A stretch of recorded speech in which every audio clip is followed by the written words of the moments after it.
Queridos hermanos en nuestro Señor Jesucristo,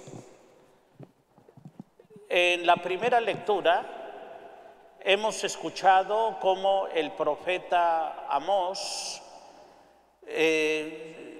compara al pueblo de Dios con una viña, con un viñedo, y le habla diciendo que fue escogido por Dios como un viñedo y que empezó a dar frutos muy abundantes.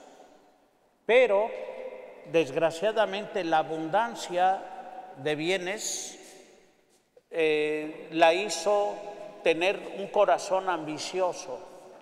Si ustedes recuerdan, se le dio cabida a dioses extranjeros, a muchos ídolos, y se cegaron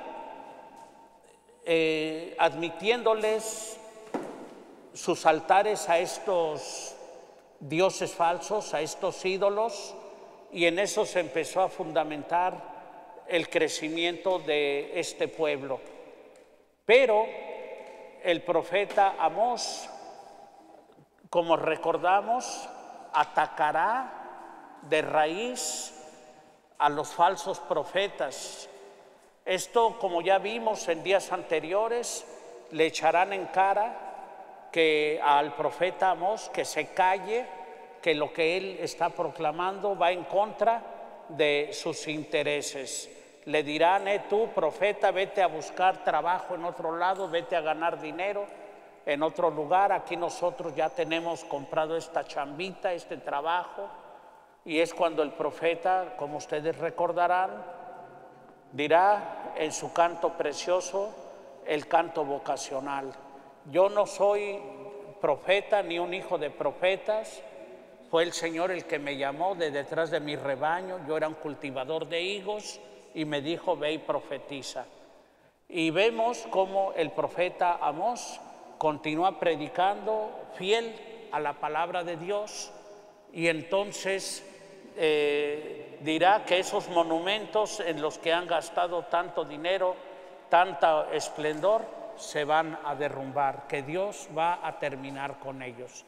Y es así como el pueblo de Dios, comparado con esta viña, deseoso de haber crecido económicamente, fue infiel a sus valores y a su fe, y por eso va a experimentar la peor de las vergüenzas, la deshonra de la reina, el derrumbamiento del rey, y se va a hacer añicos los valores que le daban unidad al pueblo de Dios.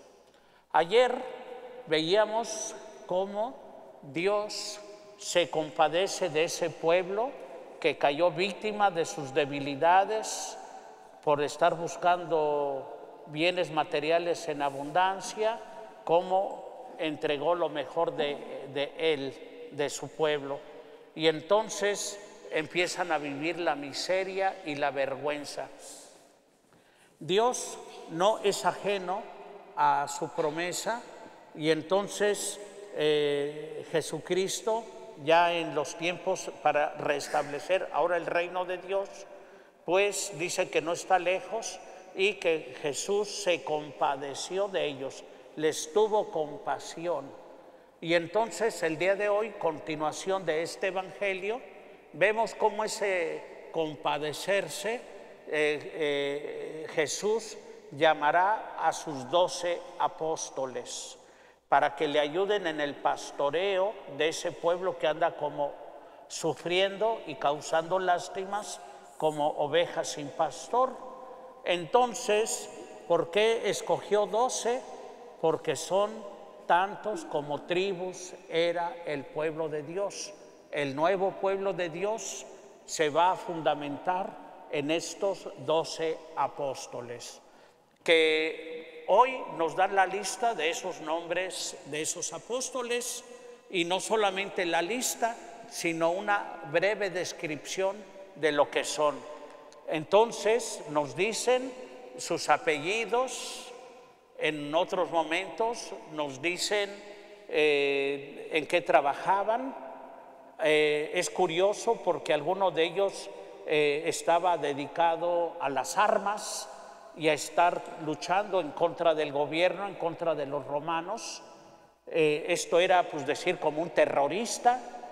Otro era contador de impuestos, recaudador de impuestos. Otros eran hermanos y no se escapa tampoco Judas. También Judas fue escogido por el Señor. De manera que nos podemos preguntar, estos 12 apóstoles, ¿por qué fueron escogidos? ¿Porque tenían dinero? No. ¿Fueron escogidos porque tenían muchos talentos intelectuales? No. ¿Fueron escogidos porque tenían unas determinadas cualidades? No lo sabemos.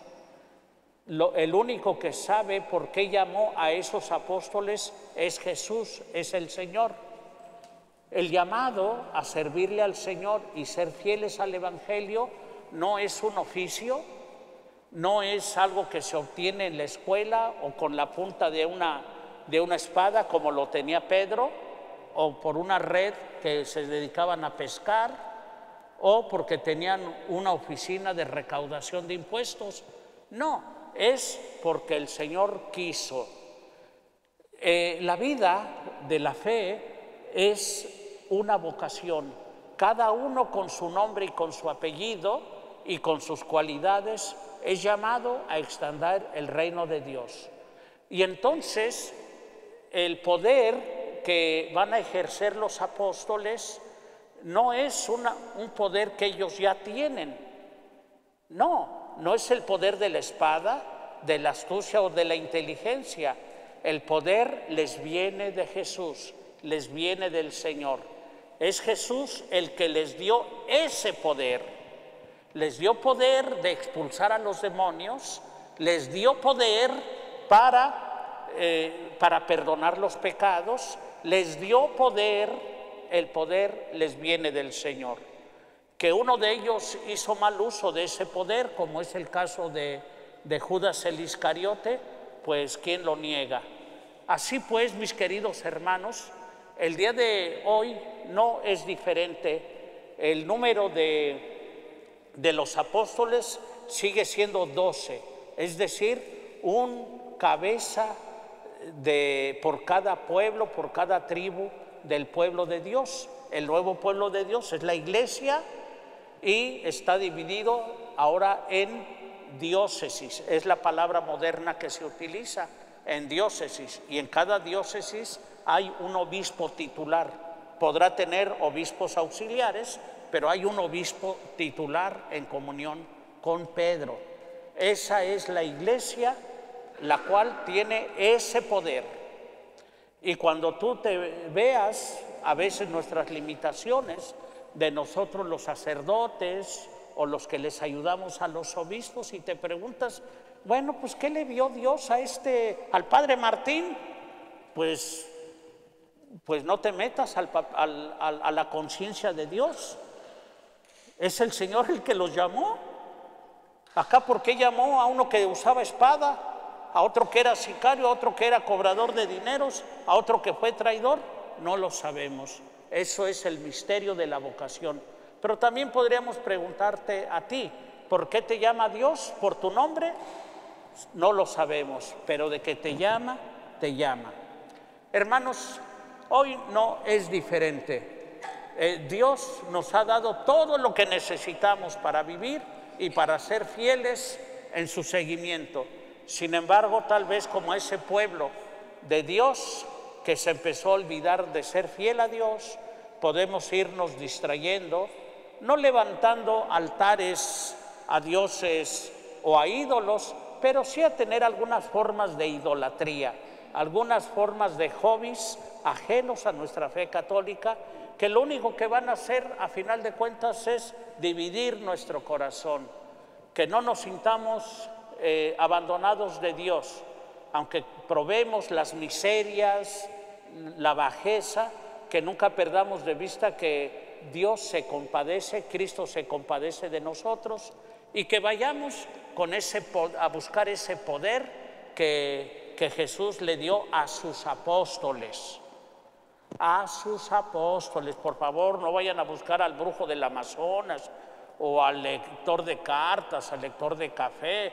Ahí lo único que les van a sacar es su lanita, su dinero, y ahorita que hay que cuidarlo tanto. Bueno, hay que ir a decirle nuestros pecados al confesor. Señoras, al confesor, no a la comadre. Señores, hay que decirle los pecados al confesor, al padre, no a sus amigos, a sus compañeros de trabajo. No, pues que yo esto y que yo que el otro, que fue y que vino.